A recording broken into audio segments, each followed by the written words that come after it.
bên nhau đã bao lâu rồi, hỡi đêm đêm có hay mà giọt buồn hoang vương trên môi mặn đắng. Ta quen nhau đã bao lâu rồi, hỡi đêm sao vẫn mãi đêm dài để mình ta với cơn tim khô cạn ra.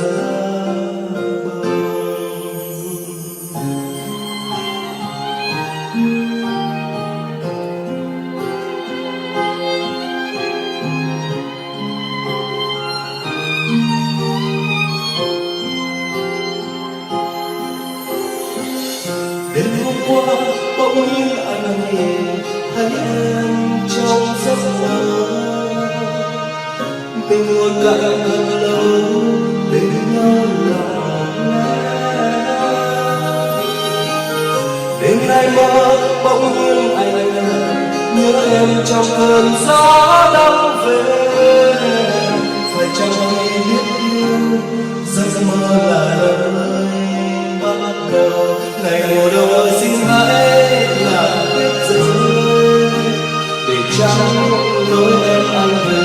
Này mùa đông ơi xin hãy làm tuyết rơi để anh biết em cần anh, và thời gian ơi xin hãy ngừng chốn đây để những dấu yêu lòng này một vòng tay anh khao khát một giấc mơ. Anh đã yêu em người ơi.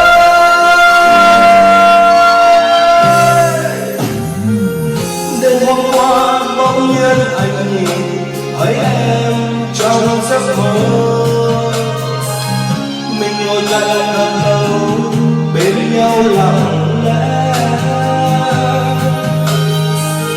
Đêm nay mơ bỗng nhiên anh nhớ em trong cơn gió đông về, phải chăng anh biết yêu giấc mơ là nơi bắt đầu.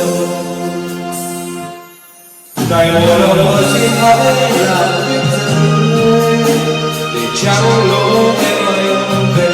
Ngày mùa đông ơi xin hãy làm tuyết rơi để anh biết em cần anh, và thời gian ơi xin hãy ngừng chốn đây để những dấu yêu lòng đầy một vòng tay anh khao khát một giấc mơ.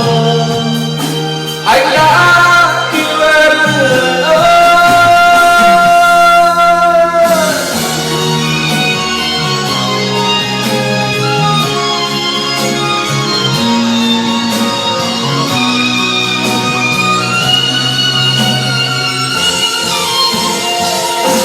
Ngày mùa đông ơi xin hãy làm tuyết rơi để trắng lối em anh về. Ngày mùa đông ơi xin hãy